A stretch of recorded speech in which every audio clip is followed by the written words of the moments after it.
Good afternoon. Welcome to today's webinar. My name is Chris Whitehead. I'm the Managed Platform Product Manager. So in today's webinar, we're going to look at some of the benefits of utilizing Managed Platform for systems integrators.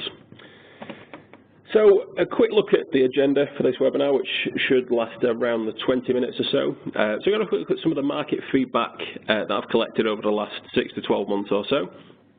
I'm going to give you a quick bird's eye view of our view of kind of the industry space at the moment and some of the challenges that are being faced by integrators and also end users. Then I'm going to have a quick look at the benefits to end users of actually utilizing managed services from a provider or from an integrator, as well as also the benefits the integrator can gain from it. Then I'm going to wrap up a little bit with an overview of some of the tools that we use to deliver our managed platform services. And then we're going to kind of run through a quick summary then just to very quickly recap. So in the last 12 months or so, I've been in a very advantageous position that's allowed me access to a lot of information from a very, very wide range of customers in different verticals and different sectors and different industries. And certainly some of the key topics that I've noted have been that a lot of customers are getting ready for Industry 4.0, but very few of them are actually trying to do it. A lot of constraints on this around typically resources tends to be the biggest concern at the moment, is where most people are finding that pinch is they're just not got the same number of feet on the floor to do the work that they had 12 months ago, 2 years ago, 3 years ago, etc. There's also a wide gap in the skills coming through the industry. So there's not the same number of younger engineers coming through the ranks being trained and getting to that certified situation. We've also got quite an aged workforce in general that as these guys are retiring or moving into different industries, there isn't the backfill of people available. So actually what you tend to end up is less specialists in specific topics and specific technologies and actually more generalists. And those generalists end up being stretched and spread further because, again, there's not as many feet on the floor to do the work.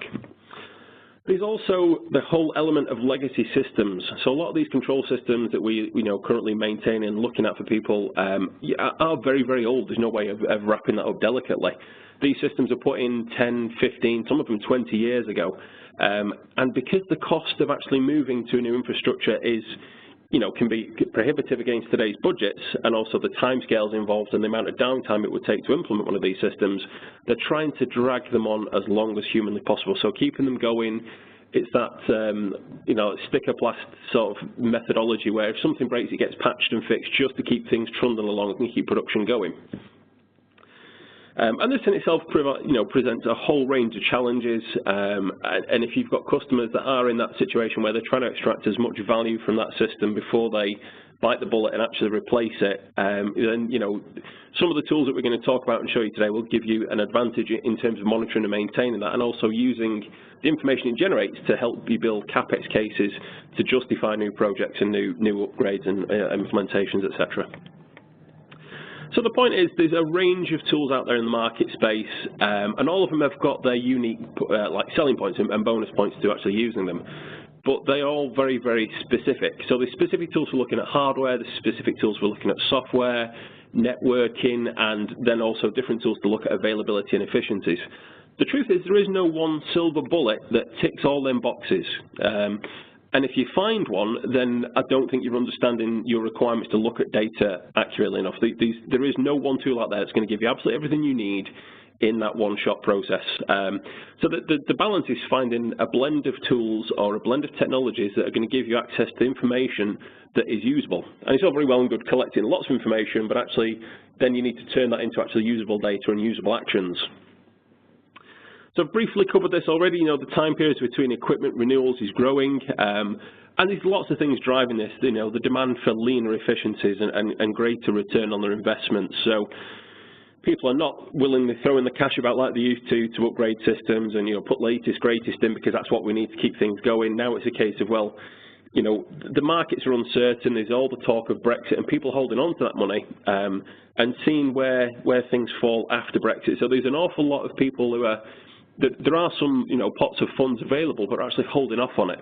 And if you want to kind of liberate some of that money to justify, moving into a new technology or a new system, then you've got to make a very, very good, compelling case for that.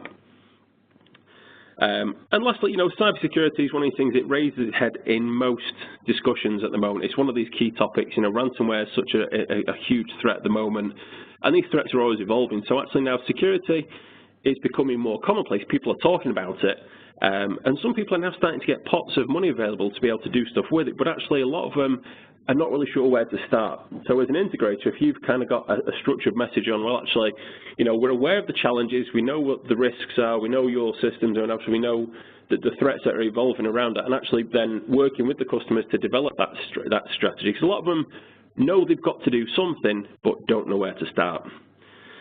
So a lot of the stuff, we're seeing, and this is non-industry, non-vertical specific, we're seeing a lot of end users are finding it massively difficult to find these young, up-and-coming engineers and actually, recruit them and then train them and then turn them into usable asset. So actually, even if you onboard someone today, you've got realistically 6 months before they fit in with the company and have been through the mandatory training and are moderately useful. You've probably realistically got a year or two before they become a very effective engineer, where they've got the experience, they've seen a lot of the foibles of the system, they know the individual characteristics of the systems that they're working with, and actually that's when their value starts to increase. So between day one and that second year point, that's a lot of time to try and backfill and cover those skills gaps. And ultimately, if you onboard someone, they're going to be dragging someone else's productivity down because they're going to be asking for help all the time, or they're going to be going through training. So although you've got a full-time, additional body, feet on the floor to do the work, it's not effective from day one. And it's that catching the curve that we've got some methods in which we can bolster your skill set and actually negate some of those risks of doing that. So what's actually driving people to try and recruit the newer engineers, and there's a lot of competition from out there. We hear it all the time that the graduate and apprentice schemes are always very, very well attended, but then actually for every 10 that they'll interview, see, etc., that show an interest, there's probably 1 or 2 will actually go through. So if you consider how many other integrators are working with and how many end users are looking for that person, then it's a very competitive market space, certainly for the candidate, not so much for the employers or the integrators that are looking for them. So what this means is a lot of the customers that can't recruit these engineers and are struggling to fill these skills gap are leaning more on their integrators to do more of the project work, more of the maintenance work, and more of the support work. So this means that that phone's going to ring more frequently, where end users, customers, etc., are needing that additional support, have got these challenges, and are basically counting on you to backfill their skill shortage. So what we see is over 40% of the end users are now moving to that model where they're saying they're relying on their SIs for a lot more of their project work and a lot more of their maintenance. So stuff they would have done previously themselves, because they're short on skills, short on people, they're backing that off to the SIs, which is good if you're an integrator, more billable hours, more work, and more contact points with the customer, which is golden. But ultimately, that also puts a demand on yourselves to be able to fill that demand. So have you got people available to offer that level of support? Have you got the skills in-house? There's numerous challenges around doing this, but what we have identified is that it actually shows as a huge sector in industry-wide for managed services. So people like ourselves as Solutions PT, we've got an abundance of experience and knowledge within the business, and these guys are available as managed service engineers to yourselves. So moving on to look at our solution overview, managed platform is essentially designed to work with the integrators to essentially allow you to do better business for your customers. We essentially deal with yourselves. We do a lot of the monitoring, we do a lot of the alerting, and you handle the customer interaction. So essentially, you can back off your support services to us for us to deliver to yourselves. So we've no interest in actually competing directly for the end customer or working with those guys directly. If it goes through the integrated channel, then it is purely isolated. We wouldn't deal with that customer. Even if they rung us directly, we would have to put them back through yourselves. So in terms of what we do, the solution is 24/7 monitoring. So we're always capturing that real-time data. We're always looking at what's actually occurring on the plant, what's occurring on the systems, and looking at what are deemed as critical issues and non-critical issues. Immediate alerting in the point, if we are not waiting for like looking at event logs on a day-by-day basis, our on-site managing system will essentially alert us immediately if there's something that doesn't meet the rules and criteria that we set. So if an individual device drops off the network, if something, if an individual service doesn't start up or errors out or crashes or CPUs get too busy or a backup doesn't complete, those alert us immediately, and then we would be on the phone to you guys to actually discuss this. That would allow you then to proactively reach out to your customer and say, actually, you know, we're seeing X, Y, and Z scenario, we need to make A, B, and C steps to remediate it. So we're kind of moving from that break-fix model to the proactive maintenance. And the point is, you know, if we're doing things proactively, you've got a faster diagnosis of your issues. So we're not waiting for that phone call where the customer's unhappy because something stopped and something stopped working and they're now in a plant down type scenario. It allows you to be ahead of the curve and actually capture these things before they cause you these issues. It's not going to stop all of them, truth be told. You know, if you have a power outage, you have a power outage. There's nothing in the world that's going to stop that, you know, and there's always going to be the elements that we can't anticipate. But the stuff that gets overlooked on a day-to-day basis because people are too busy, things like temporary files, things like hard drives getting too full, applications ballooning and using too much memory, all these things kind of go unchecked and can kind of roll like that proverbial stone and snowball, essentially get to the point where it becomes a massive issue. If it had dealt with it in day one or day two, day three, etc., before it became a massive issue, it wouldn't have caused as much of an impact. So, one of the other key things we deliver is a load of reports and recommendations, so we can tailor this information. So essentially we take all the information that's generated from the actual assets on site, and rather than just give you a load of logs for you to then wade through and actually trying to turn that information into usable data, is essentially what the reports do. So it will generate us a list of factors to look at. So what are the top offenders, you know, what are the most tickets raised in category? Is it network? Is it operating system? Is it application layer? Then individual devices, you know, if we're seeing commonalities of trends appearing from these, it allows us to get that granular information to pinpoint where your time and effort is best placed. So if we sent you 1,000 logs and said, okay, there's all the information generated from site one, you know, you've still got to find the resource and the time to look through all those logs and then understand what to do with that information. The point of the reports is it gives you that fast access and that granular level detail to actually, okay, from these 1,000 logs, 250 of these have come from one machine, and that one machine has got X, Y, and Z problems because we can see that information. So rather than spending the time trawling through the logs, we can give you that pinpoint as actually this is where your time and effort is best placed to reduce the number of alerts being generated from these systems. Now, we also have a full BCDR technology, which is business continuity and disaster resilience. So this is essentially if something were to go wrong that we can't anticipate, what's our route to recovery? So this is a separate service which we'll cover off in a little more detail later, but essentially allows us to back up any running system that we protect and actually return it into a functional working state within a couple of moments. And we will see that. I'm actually going to do a live demo on this webinar today. So the key benefits of actually running managed services is, in essence, you add the solutions PT team as part of your team. So you gain all our experience, all our knowledge, and there is a wide range in there. You know, we've got some guys who've been here 20 years plus who've worked with pretty much every flavour of the Wonderware application stack and have worked on numerous control systems for lots of different integrators over their work life. So there's a wealthy mix of experience and knowledge, and some of the new guys now, you know, understand the cloud infrastructure and understand the latest, greatest stuff. So we've got a very good blend of experience and skills in-house, and essentially we become an extension of your team. Now, this extension of your team allows us to kind of bridge those gaps where you may not have the skills available. So if you've got maybe 1 or 2 people that deal with your support at the moment, and you know, they're not on the latest, greatest certification for a specific application, well, we've got that covered. If they take a day off and they're on holiday and they've got a specific customer they normally deal with, they understand their infrastructure, and that leaves you in a deficit. Well, as a managed service, we've got a rota that ensures that if we're looking after your equipment, your plant, your infrastructure, that there's always someone available to be there. So there's no sickness worries, there's no holiday worries to consider. And it is a key point, you know, this proactive monitoring allows us to look at these isolated problems and these incidents before it causes a major outage.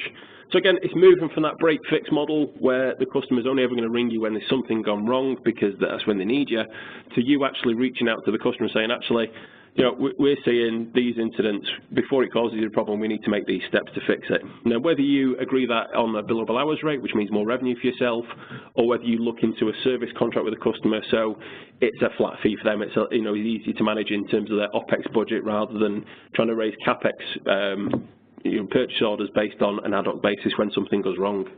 Ultimately, that's down to your choice, whichever works for you, whichever works for your customers better, but there's pros and cons to each one, and maybe that's a subject for another webinar later, and we can look at how to price and structure those.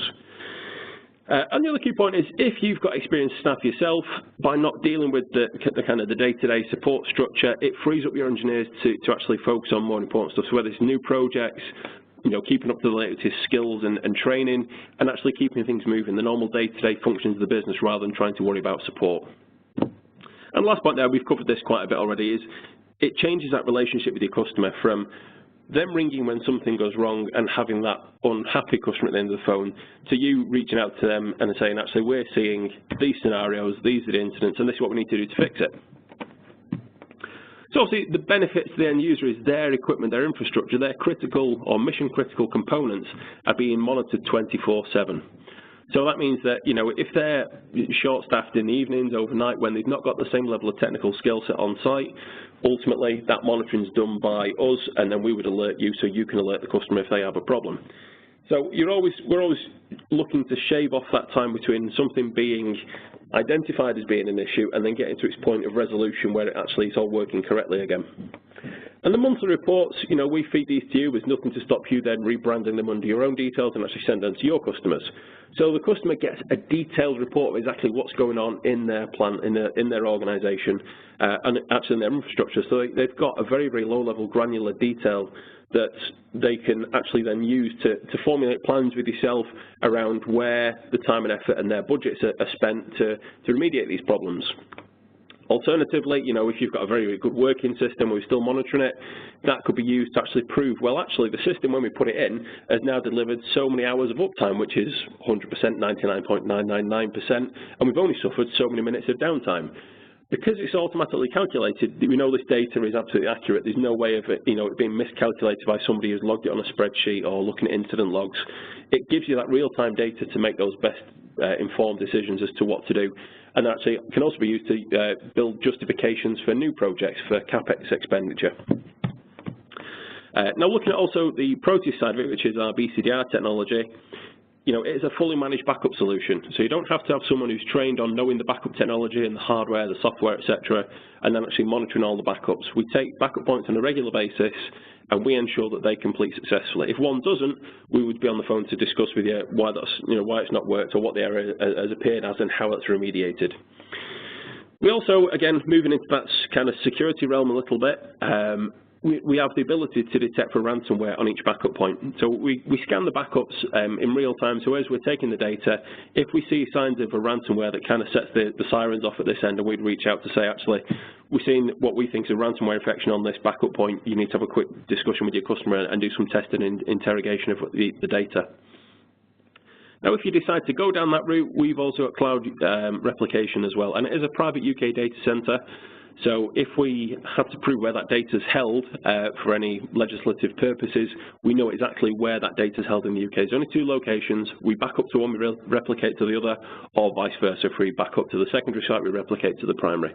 So at any one point, we know exactly where that data is.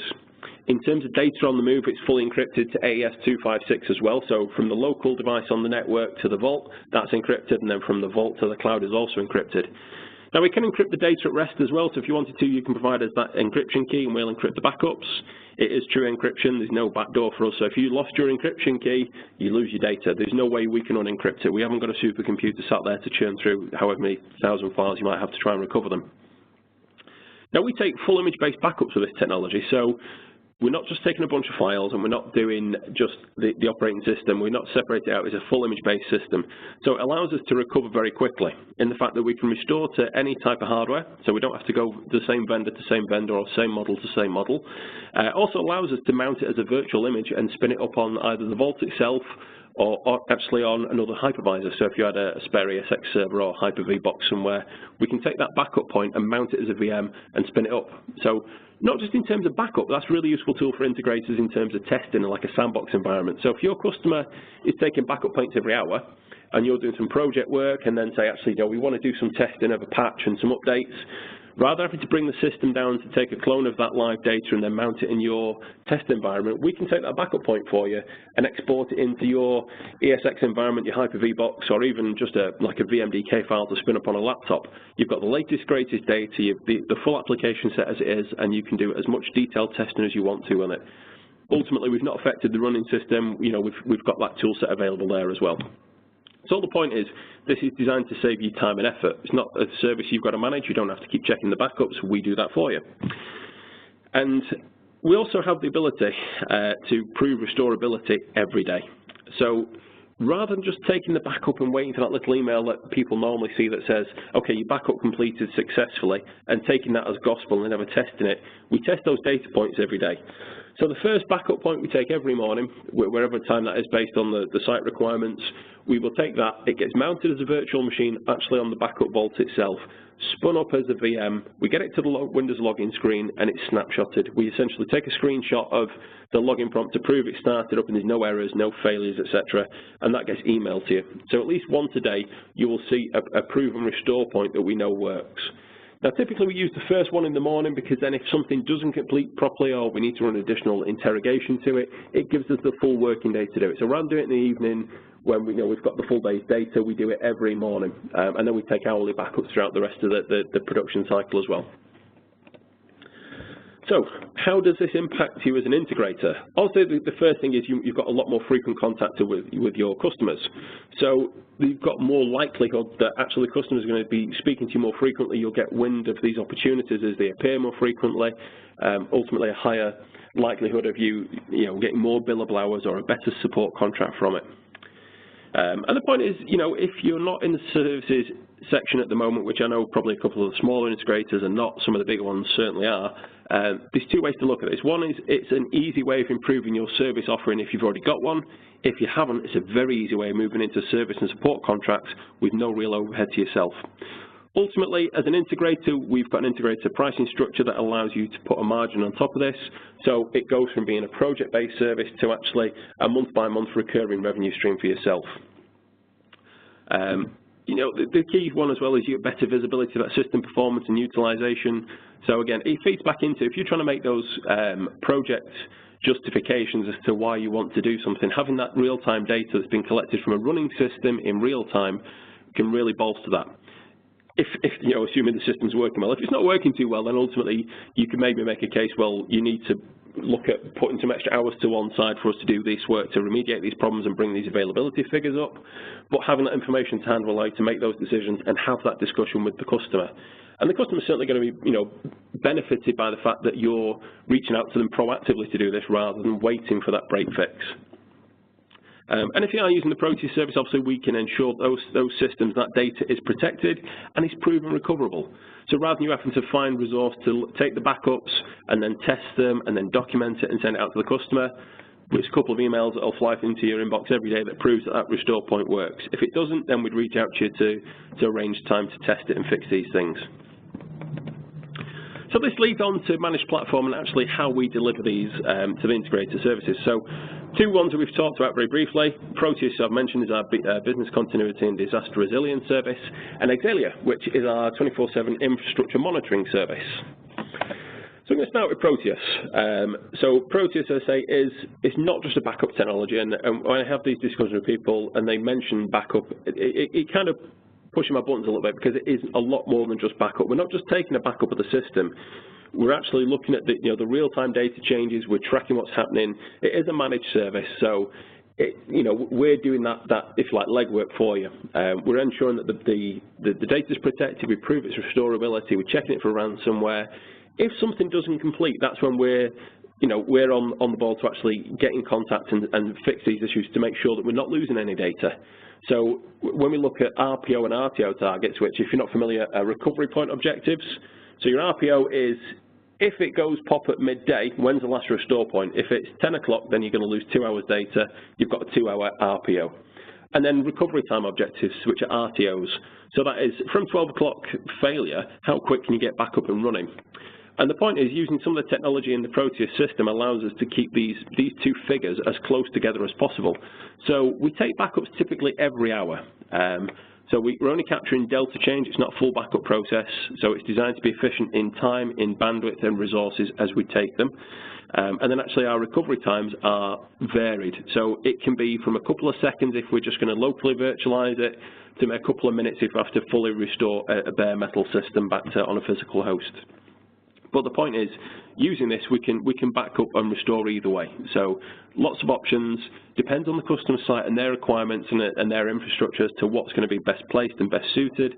But having those options available means that in the event of a disaster, you can get to work very quickly and we can get the customer site back up and running, hopefully within a couple of minutes. Typically, by the time a few phone calls have gone on to make the necessary arrangements for access, etc., then we are still only talking minutes. We're not talking hours, and we're certainly not talking days.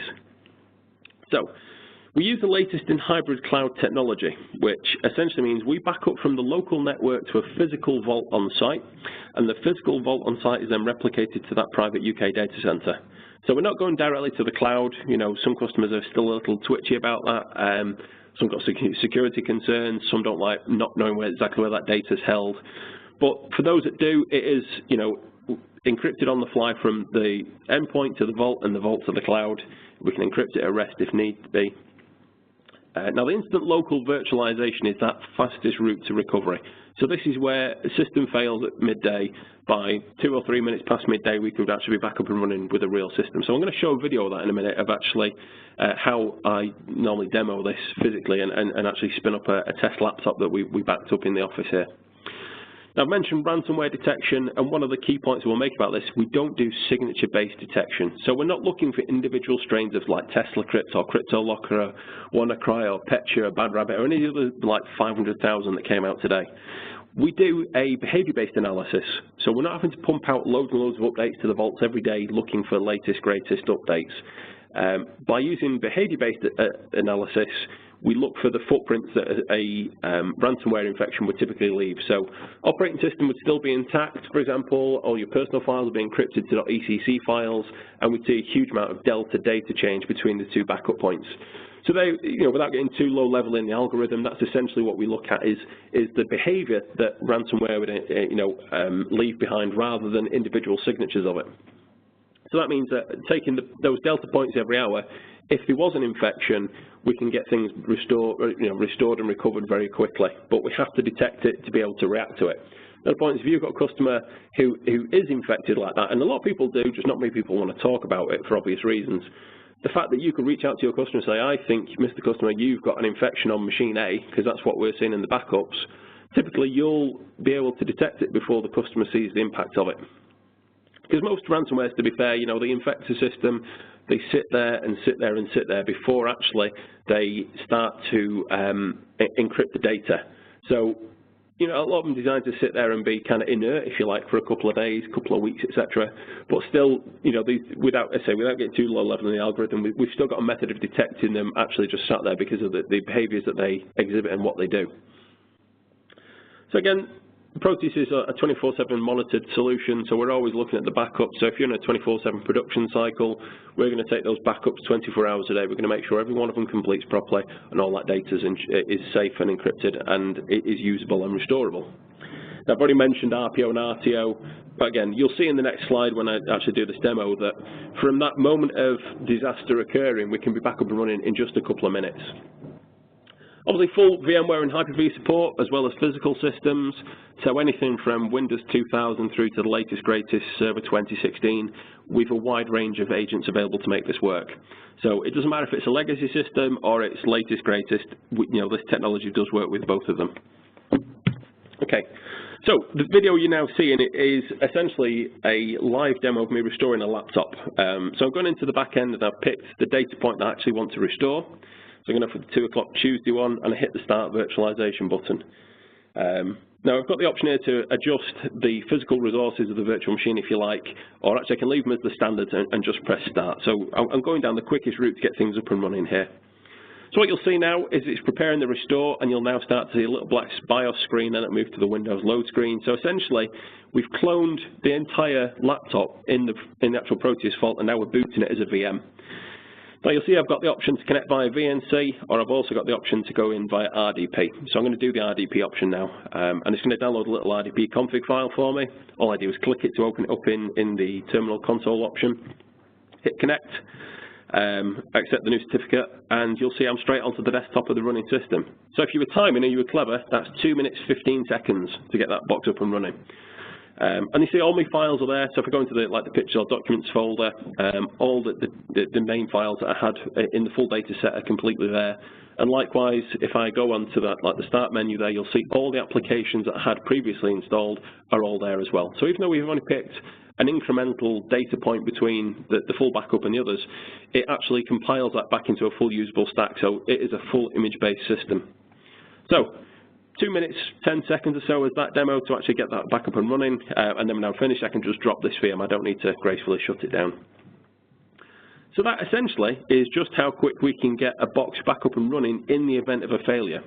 Now, if you were to try and demonstrate the value of this to your customers, what's 2 minutes compared to typical 4 or 6 hours while you've repaired a physical system, assuming you've got the spare parts and the money to buy them, and then the time to actually take that image out of the backup stack and then put it into the system and then start to recover that data. Then update your applications, patch the antivirus, put it back into the system. The point is, this VM has been started up from the backup that was taken an hour ago. So that is the latest, greatest data that you've got. It is already patched, it is already up to date. It's up and running in a couple of minutes. So that moves us on to Exelia, which is our infrastructure monitoring platform. So essentially, again, 24/7 infrastructure monitoring, real-time data capture. We monitor servers, workstations, switches, PLCs, essentially anything on the network. So anything with an IP address like PLCs, we can ping them to prove they're still there. In terms of servers and workstations, we can prove they're still there. We can assess the hardware. So we can actually look at things like drive access times, memory usage, CPU usage, temperatures, fan speeds, drive capacity, drive seek time, latency on the network, adapters, network throughput, etc. So it allows us very, very low-level granular information that gives us a great deal of detail to be able to build the reports on. So actually, if something is deemed as critical, so if you were using a system with SIM manager on it, something like that, obviously, you've got multiple terminals there that are running, a plant application that actually depends on that SIM manager service running. So although the box may be up, the SIM server service might fall over, and that is what we would deem as a critical issue. You need to be notified about that straight away. So if we did spot something that was critical, we'll be on the phone within a couple of minutes to notify you that we've got a condition that meets critical, and this is actually the details of the incident. So we tell you which server it was on and that service needed to be restarted. Typically, a lot of the time we can script, so if it does stop, we can try to get it to restart autonomously. Not everything does that. Some do, some don't. So it does depend on the applications that you want monitoring and what you deem as critical as to how we would react to it. Now, for the stuff that isn't critical, you don't want us on the phone every couple of minutes saying, actually, we're seeing a fault on this, your hard drive's at 80%, and we ring up 20 minutes later, it's generated another alert, your hard drive's at 80% again.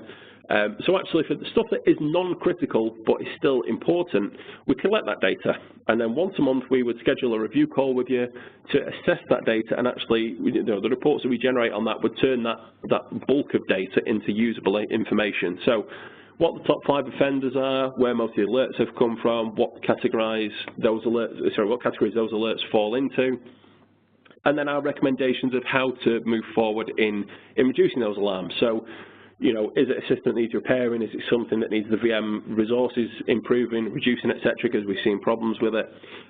Is it an application issue that we're seeing that maybe needs investigation by, the vendor, or, needs looking into in a bit more detail? But the point is, having that information to hand, makes it easier to pinpoint where the issues are coming from, but actually, again, this is a managed service, so you're not having to do this work. You're not having to sit there and turn that information into these actions. This is essentially, if something was disastrously wrong, we'll be on the phone to tell you so you can inform your customers, and then actually, the rest of the time for the stuff that isn't important, that's when we'll have it on that monthly review call with you.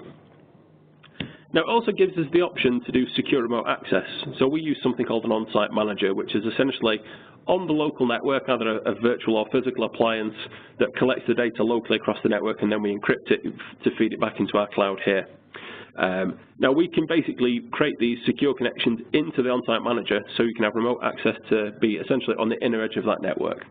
We're not doing anything special there. We secured it to all the typical standards that people would want secure access securing to. It's nothing in terms of firewall ports that's probably not already open anyway in terms of like RDP and SSH access, etc. Now, the other key benefit to Exalia is it is completely passive. So we don't have to install agents on operating systems. So if it's a validated environment, we don't have to go changing the build. We're essentially using tool sets and performance monitors that are already out there and already being used. So the likes of SNMP, MIB files, WMI for Windows services. Essentially, we don't have to install an agent on anything to be able to monitor it. It's just we've got to have those ports open to that on-site manager in the network. So we're not saying open them all up to the outside world and feed all the data out directly. We're only opening it to the one node that's already in the network, and then we use a secondary adapter in that network to get us out to the outside world, and we secure it that way. So again, using Exalia, there's an immense amount of knowledge and skill in that team that you've got access to. So you may not be able to interpret those alerts as they come through, or something may not make sense. X person may be on holiday that would know about this particular custom site and the nuances of that. So having that skill and team available to call on if you get stuck, essentially. If you need that extra support, that's what that team's there for. So the key point of both the services is that through the integrator community, we deliver the services to you that leaves you in control of the communication with that customer. As I said at the very beginning, we've absolutely no desire, inclination, want, need, etc. to speak to your end users directly. So you can essentially lead the service and back it off to us. So we have no plans to try and speak to your end users directly. And say if they did speak to us directly through whatever reason, then if it's to do with the managed platform service, we would purely direct them back to yourselves, because the service contract is held by you. We work to the integrator. They would deal directly with you to get that level of service. So to wrap up, I appreciate we've gone through quite a lot of data today. The skills gap in the industry, it's not going to go away anytime soon. It's certainly getting any wider, but it's not getting any smaller. So, as I said, if you onboard somebody today, you've got a couple of years before they're a usable asset. And even with the best onboarding skills, you've probably got a year before they actually get up to a usable, profitable state. It's fairly obvious, but time is very limited, and it's more valuable than ever. So everyone's being asked to do more with less resources, whether that's a greater level of responsibility, whether it's getting more out of the systems that are running. It's that lean efficiency that people are trying to apply absolutely everywhere, people included. And having additional people available to do that's not always feasible, so it's where the benefit of managed services really comes into its own. Essentially, you are embedding a team of additional skilled, qualified people into your organisation without the need to onboard them, without the challenges that goes through all the interviewing process and selection, and then actually getting people integrated into the team. So there's a line on there which I like, which is break-fix isn't a viable model anymore. I would say that the break-fix model is broken. If you're waiting for things to go wrong, you are 100% guaranteed downtime. Rather than wait for it to go wrong, catch it before it does. And this model's moving everywhere in life. Like the AA themselves, the Automobile Association, not the alcoholics team, they essentially now do something called Car Genie. So they're moving from that wait for your car to break down and then they'll tow it to a garage by giving you a free little diagnostic device that plugs into the car. And then it tracks through your phone, and if something starts to go wrong, it notifies you in advance. Again, this is the way the world. People don't want things to break down anymore. So this proactive maintenance and kind of real-time alerting is becoming more apparent. And certainly the Internet of Things, like Industry 4.0 type technologies, are an enabler of doing this. So like smart drives, smart motors, everything's moving to that model where it can tell you what's happening with it and if it's going to go wrong. Now is the time to get on board with actually having the technology to interpret that information and turn that into a service for the customer.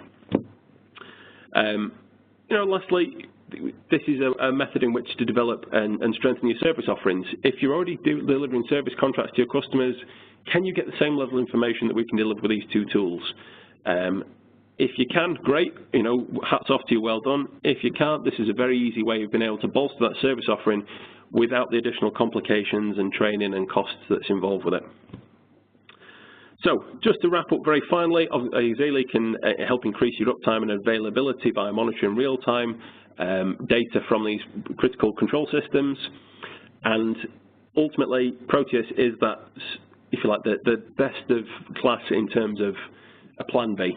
If something really does go wrong, that something can't be monitored through Exelia fails, power supply goes, something like that, and actually now you're in a situation where you're in a plant down, this is the quickest route to getting back up and running and actually having proven restorability and actually having that data available to prove to your customers that if actually something does go wrong, we can get you up and running as quick as possible. And the final point is that potential to increase the sales through either more billable hours, new projects, feasibility studies based on the data that you've collected, or actually build a sustainable recurring revenue stream into your business. These tool sets are available and will actually give you the means to do that. So we've got a few minutes now, so if there's any kind of questions available, please feel free to fire those through. Give it a couple of seconds, see if we do get any further questions coming through.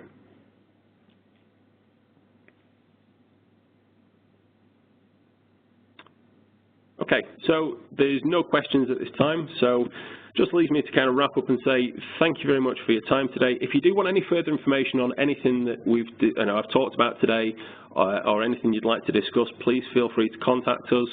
The contact details are on the screen there. Thank you very much for your time.